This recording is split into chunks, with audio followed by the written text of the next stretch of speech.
Hey cool, ich glaube, es ist gerade ein guter Auftakt in die Serie. Ich glaube, die Serie, Simi kommt doch dazu.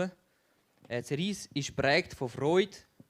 Und Freude, auch in der Zeit, wo wir jetzt sind, hey, wir haben Freude für den Herrn. Wir haben Freude, dass er bald wiederkommt. Wir haben Freude, ja, wo Gott uns gibt. Und es ist mega cool. Und ich freue mich auch jetzt, um mit euch zusammen und mit dir zu starten. Und ich werde noch beten zum Anfang.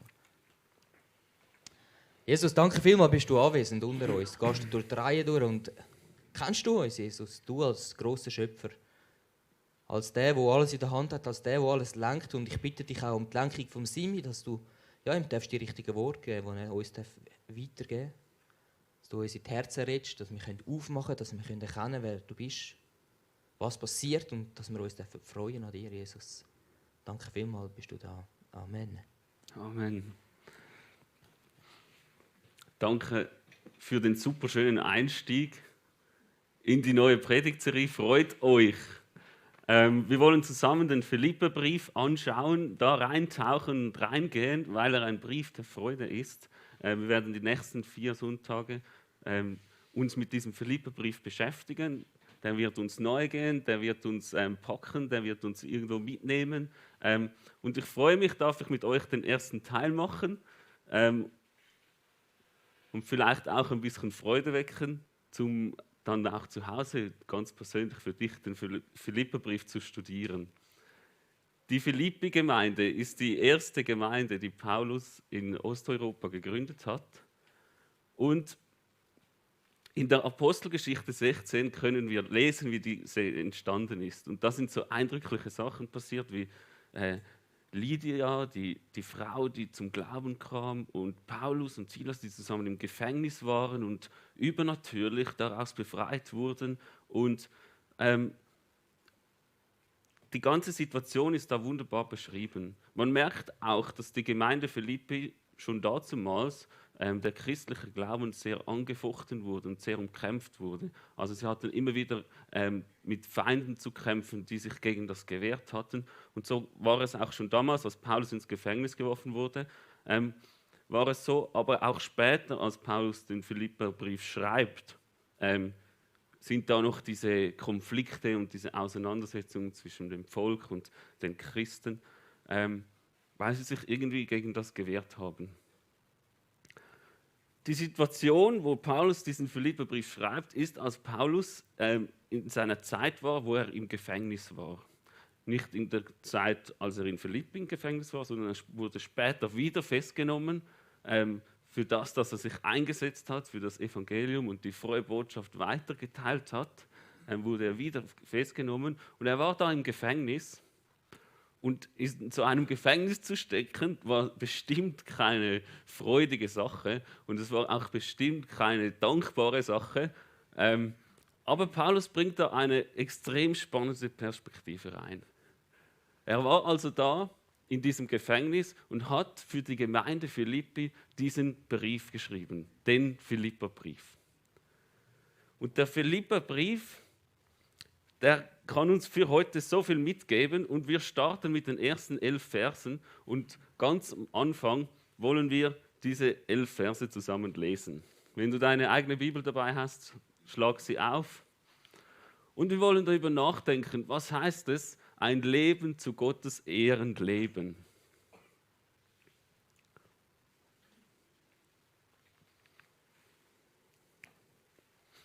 Paulus und Timotheus, Knechte Christi Jesu, an allen Heiligen in Christus Jesus in Philippi samt den Bischöfen und Diakonen. Gnade sei mit euch und Friede von Gott, unserem Vater und den Herrn Jesus Christus. Ich danke meinem Gott, so oft ich euer gedenke, was ich alle Zeit tue in allen meinen Gebeten für euch alle, und ich tue das Gebet mit Freuden für eure Gemeinschaft am Evangelium vom ersten Tag an bis heute.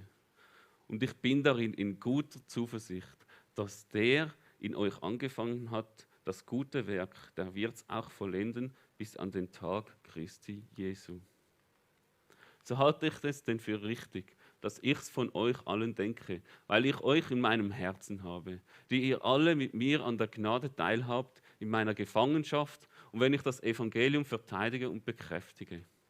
Denn Gott ist mein Zeuge, wie mich nach euch allen verlangt von Herzensgrund in Christus Jesus. Und ich bete darum, dass eure Liebe immer noch reicher werde an Erkenntnis und aller Erfahrung, sodass ihr prüfen könnt, was das Beste sei, damit ihr lauter und unanstößig seid für den Tag Christi. Erfüllt mit Frucht der Gerechtigkeit durch Jesus Christus zur Ehre und zum Lobe Gottes. Was für ein krasser Text doch aus diesem Gefängnis, wo wir schon am Anfang vom Philipperbrief merken können, da ist ein Mann in einer Situation, die bestimmt nicht leicht war, und trotzdem braucht er solch freudevolle und schöne Worte, um diese seiner Gemeinde in Philippi weiterzugeben. Wenn wir nochmals zurückgehen, wir haben zuerst die Anrede und dann startet er gleich mit 3 Punkten, die ich heute herausnehmen will. Er startet gleich mit den 3 Punkten und der erste ist, Paulus hatte trotz seiner Situation ein dankbares Leben. Denn er schreibt, ich danke meinem Gott, so oft ich euer gedenke. Ich habe mich dann so auf die Suche gemacht, ja, wie kann das sein? Wie kann ein Mensch in einer solchen Situation solch eine Dankbarkeit ausdrücken und solch dankbar über sein Leben auch schauen? Wenn wir dann tiefer hineingehen, dann merken wir, dass das Ziel von Paulus, und das bringt er auch im Philipperbrief später super zum Ausdruck, das Ziel von Paulus war, bei Gott zu sein. Das Ende seines Lebens war also eigentlich auch der Anfang. Und darin wusste er zutiefst, dass er Teil hat am Evangelium. Paulus wusste, dass er Teil hat am Evangelium. Er war ein Teil der Gnade Gottes, die uns versprochen wird. Und in dieser Gnade Gottes wird, denke ich, das dankbare Leben, das Geheimnis des dankbaren Lebens entlüftet. Wenn wir dem Evangelium und der darin enthaltenen Gnade Gottes folgen und das für unser Leben entdecken können. Aber was heißt das genau, diese Gnade? Diese Gnade ist das Geschenk Gottes. Das Geschenk Gottes, über das wir uns freuen können. Wieso? Es ist das Geschenk Gottes, die uns alle befreit. Es ist das Geschenk Gottes, das wir im Glauben annehmen dürfen, aber nicht nur annehmen dürfen, sondern indem wir auch Teil werden sollen davon. Das Teil werden soll nicht nur von unserem Verstand, die Gnade Gottes, sondern von unserem Herzen. Später dann im Philipperbrief wird dann diese Gnade Gottes super zum Ausdruck gebracht, wo er dann schreibt, wo Gott sich nicht zu schade war, sondern jeden einzelnen von uns so sehr liebte, dass er Mensch wurde, sich uns offenbarte und zeigte, dass er für uns durch den Tod ging und uns so dankbares Leben schenkt. Für dich ganz persönlich. Und diese Gnade, dieses Geschenk, das Gott für uns getan hat, das ist etwas, das wir nicht nur mit unserem Verstand annehmen müssen, sondern es soll Teil werden von unserem Herzen. Und die Bibel, die spricht von verschiedenen Wegen, wie wir das machen können. Die Bibel sagt, wir müssen immer wieder über diese Gnade nachsinnen und nachdenken. Sie sagt auch, wir werden sie nie ganz verstehen. Aber es wird das Leben lang ein Prozess sein, dass wir uns mit dieser Gnade beschäftigen sollen.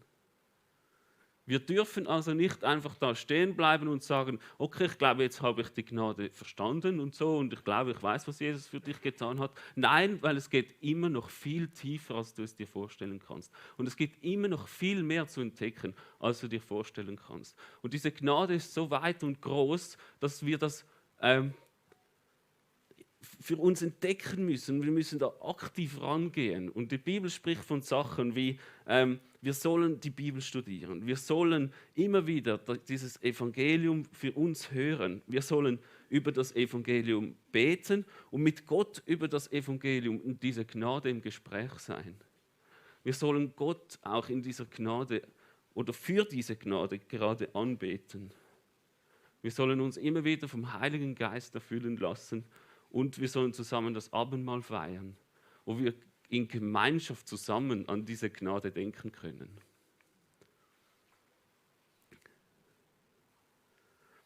Die Gnade, die muss aktiv gesucht und angenommen werden. Ich habe euch im Paper verschiedene Bibelverse aufgeschrieben, die ihr auch mit eurer Kleingruppe oder für euch persönlich zu Hause mal nachschauen könnt, was es denn für Wege gibt, diese Gnade immer besser verstehen zu können, was es für Wege gibt, immer tiefer in diese Gnade einzutauchen. Ich denke, für mich liegt das Geheimnis von Paulus im dankbaren Leben, genau diese Gnade von Jesus Christus immer tiefer und größer zu verstehen.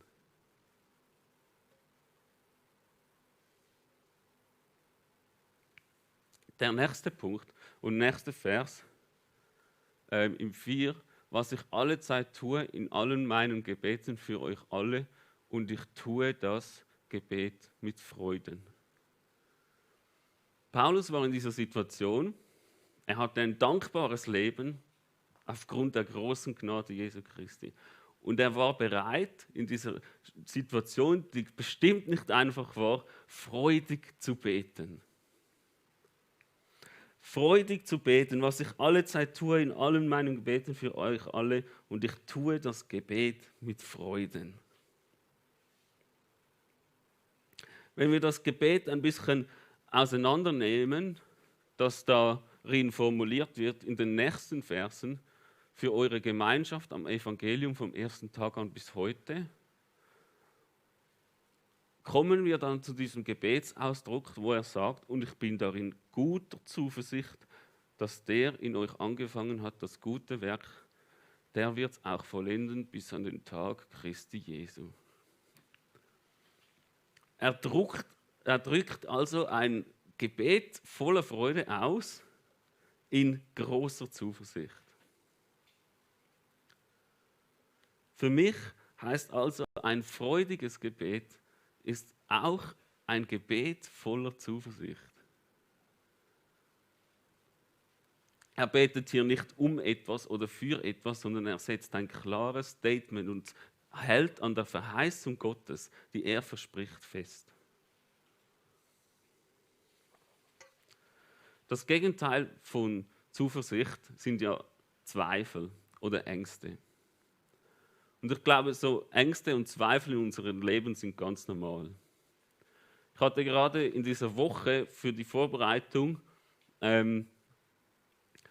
für diese Predigt hatte ich ein bisschen am Mittwoch, glaube ich, hatte ich so ein bisschen einen Down, weil ich an vielen Sachen gezweifelt habe. Und ich merkte auch, der Druck, der momentan in meinem Leben steht, der ist schon sehr hoch, weil es steht viel Veränderung an. Ich schließe im Sommer mein Studium ab, ich werde im Januar Vater. Wir haben verschiedene Bereiche in unserer Kirche, die zwangsläufig mit Veränderung konfrontiert werden in der Kinder- und Jugendarbeit. Also auch da beim Job und so gibt es viel Veränderung. Und da mache ich mir immer wieder auch Sorgen um meine Zukunft oder habe Ängste, ja, wie wird es denn weitergehen? Ich habe Ängste oder manchmal auch Zweifel, ob ich denn in dem, was ich mache, auch genug bin oder das auch schaffen kann. Ich bin dann am Tisch gesessen und habe mir diese Zweifel aufgeschrieben und diese Ängste versucht zu formulieren. und habe sie dann versucht, wie Paulus, in ein Gebet mit Zuversicht zu formulieren. Und habe mir dann das als Motivation für den Tag genommen und jeden Tag mitgenommen. Und das ging mir dann immer viel leichter. Wieso? Weil ich die Sachen aus der Perspektive Gottes sehen konnte. Und ich glaube, ich habe sehr gut verstanden, zum Beispiel, dass Gott einen Plan für mein Leben hat. Dass Gott einen Plan für mein und dein Leben hat. Ich habe das super verstanden. Das ist da völlig drin. Ich habe das jetzt studiert. Lange Zeit. Und es muss aber Teil werden von meinem Herzen. Es muss genauso wie die Gnade Teil werden, diese Verheißungen und diese Zuversicht. Und war ich dann da und habe mir diese Ängste und Zweifel aufgeschrieben und habe dies versucht umzuformulieren in die Worte Gottes. Und daraus kam dann folgendes Gebet. Jesus, du bist König von meinem Leben. Du stehst über allem. Ich schaffe das, was heute ansteht, weil Gott ist mein Schöpfer. Ich komme mit dem klar, was auf mich zukommt, weil Gott traut jedem so viel an, wie er mag tragen. Jesus ist Freiheit. Ich schaffe das alles, weil mit meinem Gott ist alles möglich.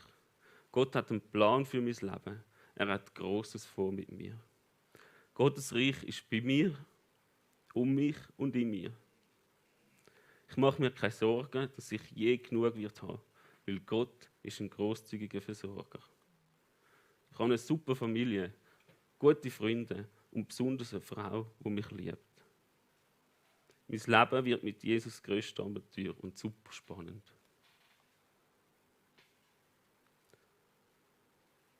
Jesus schenkt mir Liebe für die Menschen, für mich und besonders für dich. Jesus hilft mir, Menschen zu lieben. Jesus hilft mir, meinen Job zu lieben. Jesus zeigt mir, dass die Menschen viel wichtiger sind als die Sache. Nimm mir meine Ängste, mach mich frei. Schenk mir einen aufblühenden, geregelten, gelingenden, gewohnten und abenteuerreichen Alltag. Zeig mir meine Berufung, weil ich habe ein Ja dafür. Ich bin bereit für die Zukunft. Ich bin bereit für die Ungewissheit, weil ich weiß, dass du es gut mit mir meinst. Und die Ängste und Zweifel, dann aus einer Perspektive von Gott gesehen, das hat mir unglaublich gut getan. Und es hilft mir, freudig, mit einem freudigen Gebet in den Tag zu starten. Weil es gibt doch nichts Schöneres, als genau das so zum Ausdruck zu bringen. Und wir werden uns jetzt schnell 2 Minuten Zeit nehmen, wo du dich überlegen kannst, hey, wenn ich in die nächste Woche denke, wenn ich an meine Beziehung mit Gott denke, wenn ich an meine Leute um mich herum denke, was sind deine grössten Ängste, was sind deine grössten Zweifel, die du im Moment hast, die dich daran hindern, in Zuversicht zu beten?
Ich möchte dir auch Mut machen, ich wechsle wieder auf Hochdeutsch, ich möchte dir auch Mut machen, dass du mit diesen Ängsten oder diesen Zweifeln, die jetzt bei dir aufgeploppt sind, die auch völlig normal sind, aber mit denen die Frage einfach ist, was wir mit diesen machen, dass du dir auch die Zeit nimmst, zum Beispiel mit jemandem darüber zu sprechen und mal aus einer anderen Perspektive zu hören, wie Gott diese Angst oder diesen Zweifel sieht. Manchmal fällt es einem selbst auch nicht so leicht, dies aus Gottes Perspektive oder seiner Brille zu sehen. Und so möchte ich euch Mut machen, über diese Ängste und Zweifel auszutauschen. Und dann im weiteren Schritt immer weiter Mut machen, zuversichtlich zu beten. Zuversichtlich zu beten, was für mich Ausdruck eines freudigen Gebetes ist. Ein Gebet, wo man nicht für etwas oder um etwas betet, sondern in der Verheißung Gottes festhält und ein Statement setzt, weil Gott es so wirken und tun kann. Ein Gebet voller Zuversicht ist für mich ein freudiges Gebet.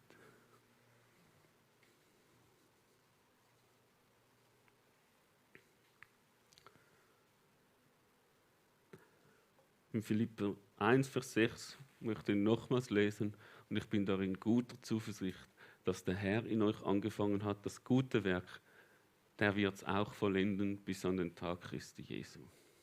Das heißt nicht mehr, dass wir nicht mehr für und so beten können, das ist auch wichtig. Aber wir dürfen manchmal auch ein klares Statement setzen, wo Gott Verheißungen dir zuspricht. Und der letzte Punkt, den ich für heute mitgenommen habe, ist im Vers 5, für eure Gemeinschaft am Evangelium vom ersten Tag an bis heute. Paulus drückt eine gewisse Freude, diese gewisse Freuden und diese Dankbarkeit auch in Bezug auf diese Gemeinde in Philippi. Paulus hat also diese Gemeinde in seinem Herzen. Umgekehrt sehen wir aber, wenn wir den ganzen Kontext betrachten, umgekehrt genau das Gleiche. Die Gemeinde in Philippi, die sorgt sich um Paulus während seiner Gefangenschaft, steht ihm sogar später auch bei in seinem Gerichtsverfahren, aber vor allem unterstützt ihn da, wo er ist, in seiner Not. Und das ist eigentlich dieser krönende Abschluss dieses Kreislaufes, wo diese Punkte von einem dankbaren Leben, von einem freudigen Gebet und in der Liebe zu den Geschwistern dieser Kreislauf zusammenkommt und das Leben zu Gottes Ehre super zum Ausdruck bringt.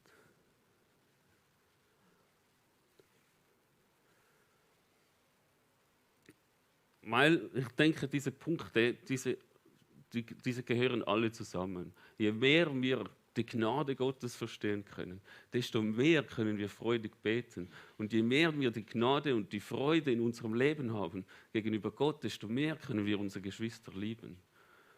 Und desto mehr können wir auch Gott in unserem Alltag ehren. In unserem Leben, da wo wir unterwegs sind. Und diese Ehre darin auch zum Ausdruck kommt.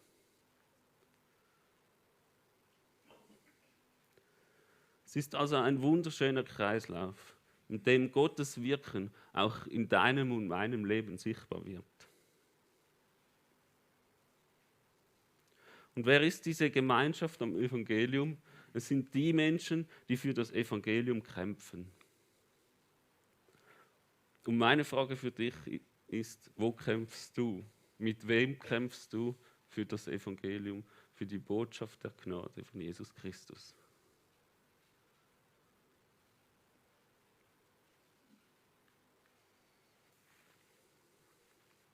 So halte ich es denn für richtig, Philipper 1, Vers 7, dass ich es von euch allen denke, weil ich euch in meinem Herzen habe, die ihr alle mit mir an der Gnade teilhabt in meiner Gefangenschaft und wenn ich das Evangelium verteidige und bekräftige.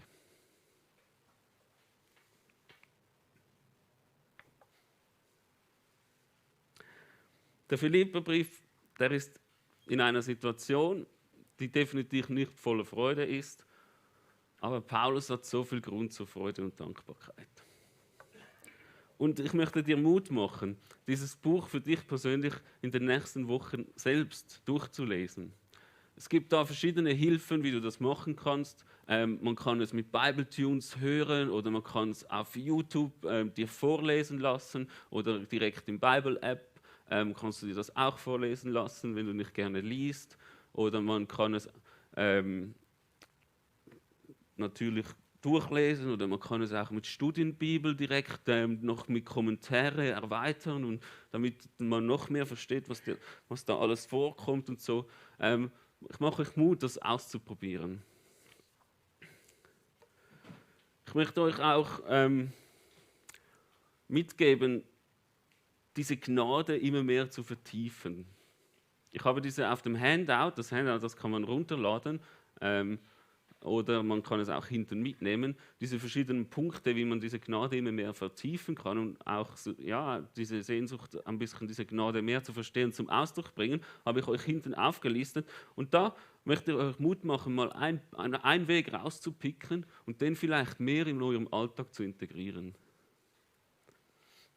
Mehr in eurem Alltag zu integrieren. Man kann zum Beispiel nehmen, ich sage mir, ich möchte mehr gerade in Bezug auf diese Gnade Gott in meinem Alltag anbeten und plane mir einen Slot von 6 bis 7 Uhr morgens, ja vielleicht 7 bis 8 Uhr morgens. Und dann nehme ich mir da Zeit, um Gott anzubeten und auch diese Gnade immer wieder darin zum Ausdruck zu bringen. Aber du kannst ja auch ganz einen anderen Punkt wählen und mitnehmen. Und ich möchte dir Mut machen, in deinem Gebetsleben immer wieder mal darüber nachzudenken, was habe ich gerade gesagt zu Gott? Wie habe ich es gesagt? Und was habe ich eigentlich gebetet? Und darin in deinem Gebetsleben auch immer wieder Statements einzubauen, die Gott verheißen hat und die wir für unser Leben in Anspruch nehmen dürfen. Ich möchte zum Schluss noch beten.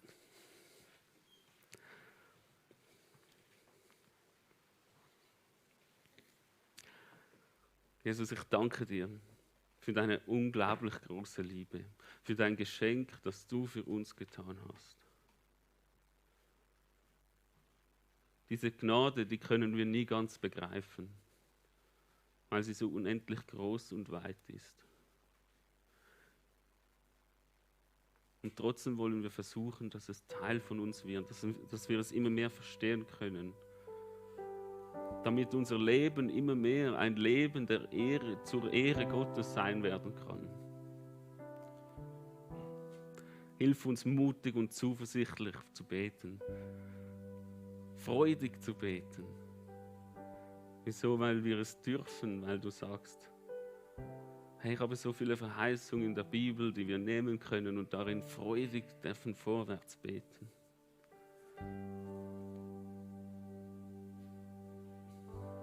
Ich danke dir, dass du dir nicht zu schade warst und Mensch wurdest, dich uns offenbart hast und uns nahe gekommen bist. Danke, dass du uns diese Botschaft der Freude, vom Frieden, das Evangelium gebracht hast. Amen.